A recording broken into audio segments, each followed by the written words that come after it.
नमस्कार दोस्तों। उत्तर प्रदेश में विधानसभा का चुनाव होने की तारीख नजदीकी है। ऐसे में पश्चिम उत्तर प्रदेश की हॉट सीट कहे जाने वाली मीरापुर पर बसपा और आजाद समाज पार्टी ने अपने प्रत्याशी की घोषणा कर दी है। लेकिन अभी तक राष्ट्रीय लोकदल भाजपा गठबंधन और इंडिया गठबंधन ने अपना प्रत्याशी घोषित नहीं किए हैं। माना जा रहा है कि इस चुनाव में चंद्रशेखर आजाद की पार्टी कुछ नया कर सकती है। हाल ही में हुए लोकसभा चुनाव में नगीना से सांसद बने चंद्रशेखर आजाद काफी आक्रामक रूप से लोगों की आवाज उठा रहे हैं। ऐसे में यदि दलित और मुस्लिम का रुझान चंद्रशेखर आजाद के उम्मीदवार को मिल जाता है तो समाजवादी पार्टी का खेल बिगड़ने की पूरी संभावना है। वैसे तो मुस्लिम मतदाता समाजवादी पार्टी का परंपरागत वोट माना जाता है। ऐसे में यदि चंद्रशेखर आजाद मुस्लिम समाज में सेध लगाने में कामयाब हो जाते हैं तो चुनाव त्रिकोणीय हो जाता है। राष्ट्रीय लोकदल का भारतीय जनता पार्टी के साथ गठबंधन होने के कारण उत्तर प्रदेश की सरकार के साथ साथ केंद्र सरकार में नामचीन नेता भी पश्चिम उत्तर प्रदेश की मीरापुर सीट पर चुनाव प्रचार करने आएंगे। तो वहीं इंडिया गठबंधन के राहुल गांधी अखिलेश यादव सहित मीरापुर सीट जीतने में कोई कोर कसर छोड़ने वाले नहीं हैं। आपको बता दें कि 2022 में समाजवादी राष्ट्रीय लोकदल के गठबंधन ने मीरापुर जीती थी। तब भारतीय किसान यूनियन ने भी परोक्ष रूप में समाजवादी लोकदल गठबंधन के प्रत्याशी को जिताने में मुख्य भूमिका निभाई थी। अब स्थितियां बदली हैं। अब आरएलडी भाजपा के साथ गठबंधन में है और उनके मुखिया जयंत चौधरी केंद्र सरकार में मंत्री हैं।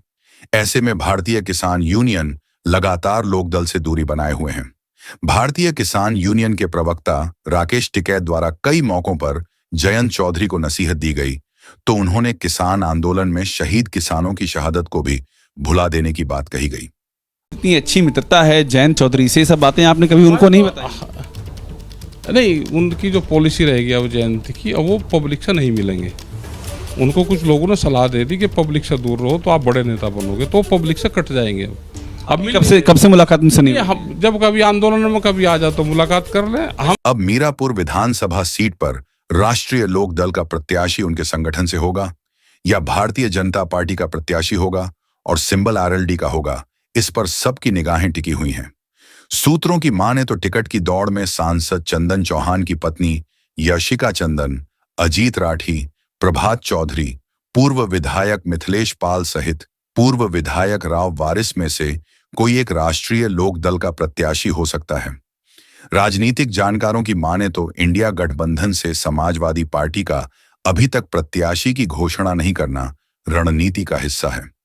समाजवादी पार्टी से टिकट मांगने वालों में मुजफ्फरनगर से पूर्व सांसद कादिर राणा, ईलम सिंह गुर्जर, राकेश शर्मा सहित लगभग 1 दर्जन नेता टिकट की लाइन में हैं।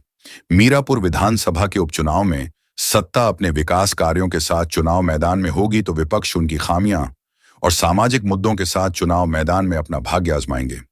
आपको बता दें कि संसद में राहुल गांधी प्रधानमंत्री मोदी पर कई मुद्दों पर आक्रामक नजर आते हैं।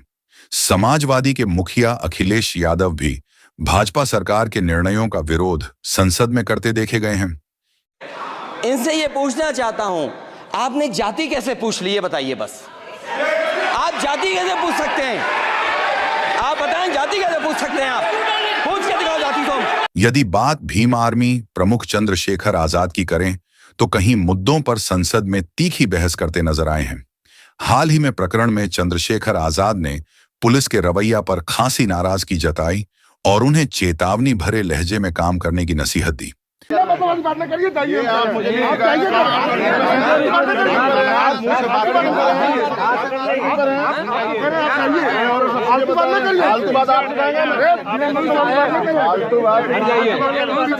अब यह सब मिलकर मीरापुर विधानसभा में क्या गुल खिलाएंगे, यह तो आने वाला वक्त ही बताएगा।